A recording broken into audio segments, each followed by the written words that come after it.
Hello and welcome to this edition of Back in History. In Back in History, the mission is to refresh your minds on the events that took place in the historical past. In this edition, we take you back in time to how Dr. Michael Okpara was captured during the January 1966 coup, taken away from his house, and by what many have described as a stroke of luck, his life was spared.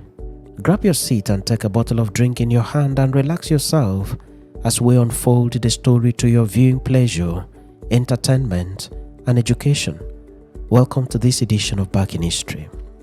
January 15, 1966 was a bloody day for Nigeria. It was on this day that several distinguished personalities across Nigeria were killed along with the people around them. It was the day that Nigeria witnessed the first military coup in the country after independence. Nigeria was barely 5 years old at the time, having gained independence from Britain in October 1960. Things went on smoothly in the country until the early hours of the 15th of January 1966, when the Prime Minister of the country, two premiers, and a host of others were brutally shot and killed by soldiers of the Nigerian army who were on a mission to take over the reins of power and replace the then crop of political and military leaders with revolutionary figures. Nigeria had 4 regions at the time of the coup and 4 premiers who were the governors of the regions. 2 of the premiers were killed in the coup, namely the Premier of the North, Sir Ahmadu Bello, and the Premier of the West, Chief Ladoke Akintola. The other 2 premiers were not killed, namely Dr. Michael Okpara, Premier of the Eastern region, and Dennis Osadebe, Premier of the Midwestern region.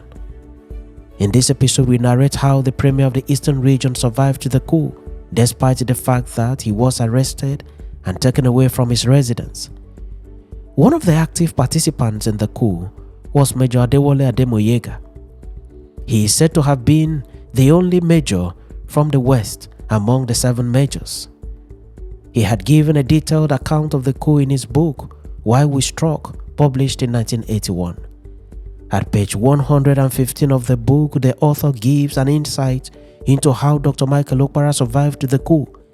He narrates it thus, in quotes, "The story of the Enugu operation was punctuated by a mishap. First, Lieutenant Oguchi did not leave Lagos on January 13, 1966 as was previously planned, because his military vehicle was not ready. Finally, he left on 14th, but suffered a breakdown on the way. He eventually arrived at Enugu in the early hours of the 15th January 1966. He had with him a written order from Lagos. On his arrival at Enugu, he found the final signal that ordered him to go ahead with the execution of the task. He organized a small body of troops with a Land Rover and a 3-tonner.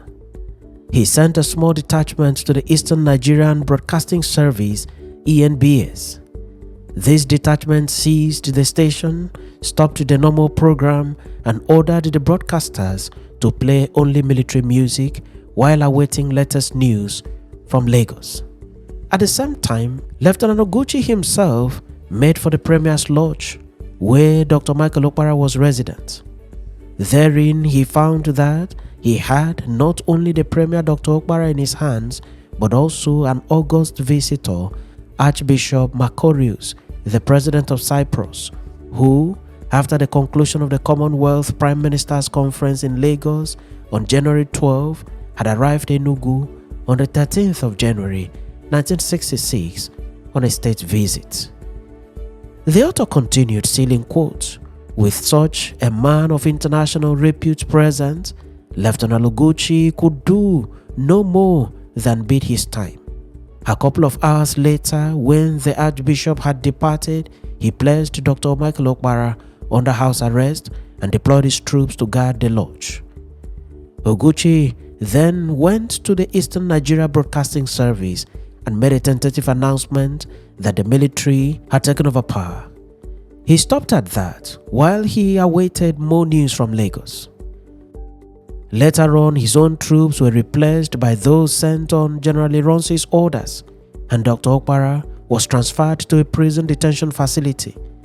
Because of his lateness to start, Lieutenant Oguchi had not yet sent troops to Benin before Ironsi's men took over. End of quote. It is clear from the account of Major Adewale Ademoyega that a number of factors contributed to Dr. Michael Okpara having his life intact beyond January 15, 1966. First was the fact that Lieutenant Oguchi did not carry out his part of the coup at the H hour of 2 a.m., which was the hour of operation for every commander of the coup. His vehicle had issues on the road, and for this reason he arrived late and began his operation late. At that time, news of the coup had already gotten out, and Ironsi was already sending his men to foil the coup. The second intervening factor was the presence of the visitor in Dr. Okpara's house, the president of Cyprus, which made it impossible for Lieutenant Oguchi to carry on with his assignment as quickly as he was expected to do. He needed to at least respect the presence of the visitor, a foreigner in the eastern region. The other factor was the arrival of troops loyal to Ironsi and the takeover of the situation in Enugu by them, which led to the dislodgement of Lieutenant Oguchi and his men.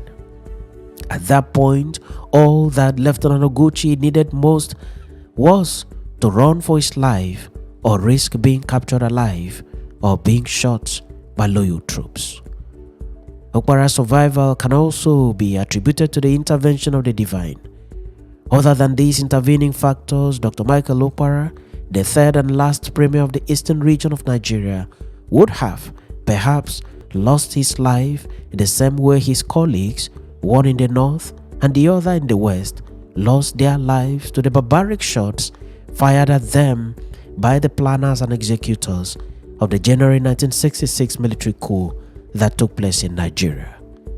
Michael Okpara lost his seat as premier of the eastern region but had his life intact. He was lucky to be alive. He then lived on till 17th December 1984 when he passed on in his hometown of Umuahia in present-day Abia State at the age of 63. Michael Okpara was born in December 1920. He was a medical doctor by training. Thanks for watching this edition of Back in History, and do remember to subscribe to the channel or follow the page for regular notification on every new video. I am your friend and host Ekemini, wishing you the best of time in all you do and thanking you for accompanying me on this mission for the discovery, documentation, and preservation of our historical past.